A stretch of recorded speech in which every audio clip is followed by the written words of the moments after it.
প্রিয় সপ্তম শ্রেণীর শিক্ষার্থীরা, শুভেচ্ছা নিও। আজকে আমি তোমাদের 2025 সালের বিজ্ঞান বিষয়ের নতুন বই থেকে দ্বিতীয় অধ্যায় উদ্ভিদ ও প্রাণীর কোষীয় সংগঠন এর অনুশীলনীর 2 নং সৃজনশীল প্রশ্ন এবং নিজেরা করো এর সমাধান করে দেব। প্রথমে তোমাদের বলবো, যারা আমার চ্যানেলটি সাবস্ক্রাইব করো নাই তারা আমার চ্যানেলটি সাবস্ক্রাইব করবে এবং আমার সাথে থাকবে। তাহলে চলো আমরা ক্লাস শুরু করি। 2 নং সৃজনশীল প্রশ্নে একটি চিত্র দেওয়া আছে, চিত্র এম এবং চিত্র এন। প্রশ্ন ক, কোষ প্রাচীর কি? খ, মাইটোকন্ড্রিয়াকে শক্তিঘর বলা হয় কেন? গ, চিত্র এন মূল হওয়া সত্ত্বেও বর্ণময় কেন? ব্যাখ্যা করো। এবং ঘ, চিত্র এম এর টবে ঢাকা উদ্ভিদটিকে 8-10 দিন পর যে পরিবর্তন ঘটবে তা বিশ্লেষণ করো। তো চলো এখন আমরা এই 4টি প্রশ্নের সমাধান দেখে নিই।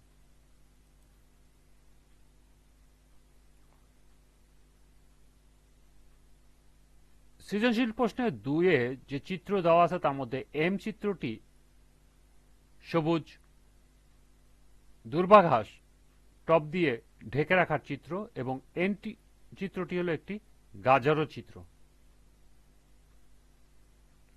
প্রশ্ন ক, কোষ প্রাচীর কি? কোষ প্রাচীর বলতে কোষের সেই অংশকে বোঝানো হয় যা উদ্ভিদ কোষের সর্বাপেক্ষা বাইরের দিকে থাকে। উদ্ভিদ কোষের ক্ষেত্রে কোষঝিল্লির বাইরে জড় পদার্থ দিয়ে তৈরি একটি পুরু প্রাচীর থাকে, একে কোষ প্রাচীর বলে। এটি সেলুলোজ দ্বারা গঠিত। প্রাণীকোষে এ ধরনের কোনো প্রাচীর থাকে না। কোষের সজীব অংশকে রক্ষা করা এবং কোষের সীমারেখা নির্দেশ করা কোষ প্রাচীরের প্রধান কাজ।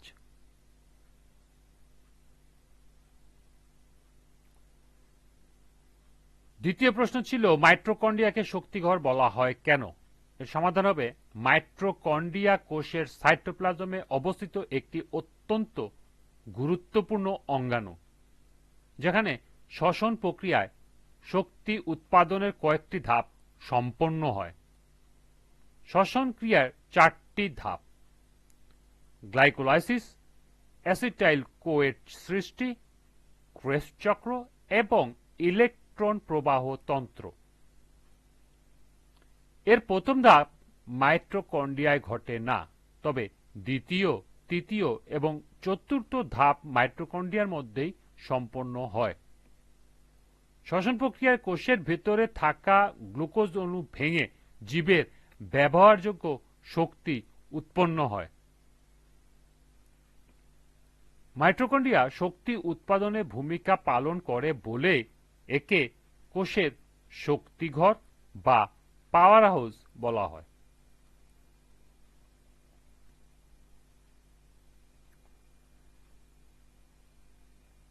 গ নম্বর প্রশ্ন ছিল, চিত্র এন মূল হওয়া সত্ত্বেও বর্ণময় কেন? ব্যাখ্যা করো। এর সমাধান হবে, উদ্দীপকে এন চিত্রটি গাজরের। গাজরের বর্ণময়ের জন্য মাটির নিচে থাকা দায়ী নয়।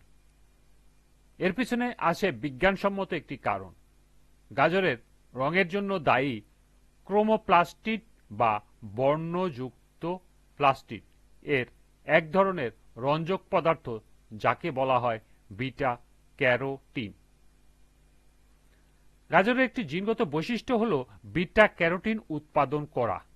এই জিনগত বৈশিষ্ট্য কি গাজরকে অন্য অনেক ফল ও সবজি থেকে আলাদা করে। এছাড়া মাটির ধরন, পানির পরিমাণ এবং অন্যান্য খনিজ পদার্থের উপস্থিতি বিটা ক্যারোটিনের পরিমাণকে প্রভাবিত করে। বিটা ক্যারোটিন হল এক ধরনের রঞ্জক পদার্থ যা গাছের পাতা, ফুল এবং ফলের মধ্যে পাওয়া যায়। এটি সূর্যের আলো শোষণ করে এবং গাছকে শক্তি উৎপাদনে সাহায্য করে। বিশেষ করে বিটা ক্যারোটিন নীল ও বেগুনি রঙের আলো শোষণ করে এবং কমলা বা লাল রঙের আলো প্রতিফলিত করে। এ কারণেই গাজরের মূল হওয়া সত্ত্বেও বর্ণময় দেখায়।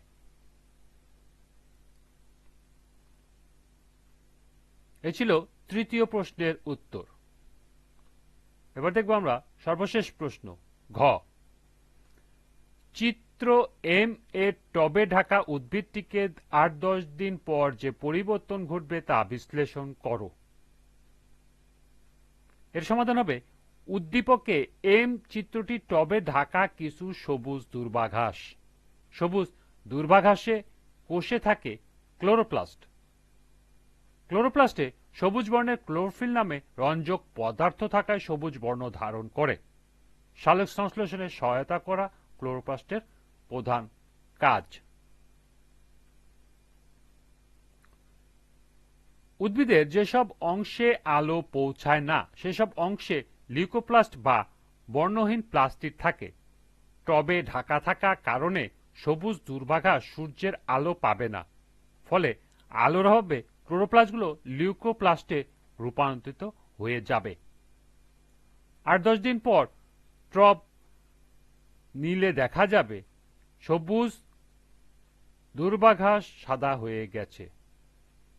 সাদা দূর্বাঘাস সূর্যের আলোয় কিছুদিন রাখলে লিউকোপ্লাস্ট পুনরায় ক্লোরোপ্লাস্টে রূপান্তরিত হয়ে যাবে।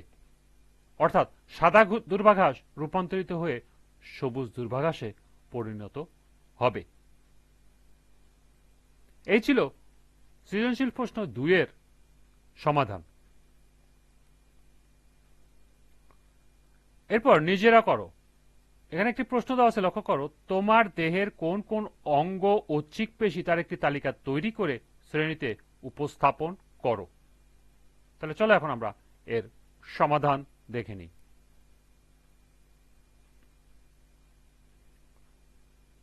এর সমাধান হবে আমার দেহের যেসব অঙ্গ ঐচ্ছিক পেশি রয়েছে তার তালিকা নিম্নরূপ: ১. হাতের পেশি, ২. পায়ের পেশি, ৩. ঠোঁটের পেশি, ৪. জিহ্বা পেশি, ৫. চোখের পেশি, ৬. চোয়ালের পেশি, ৭. নাকের পেশি, ৮. আঙ্গুলের পেশি ইত্যাদি।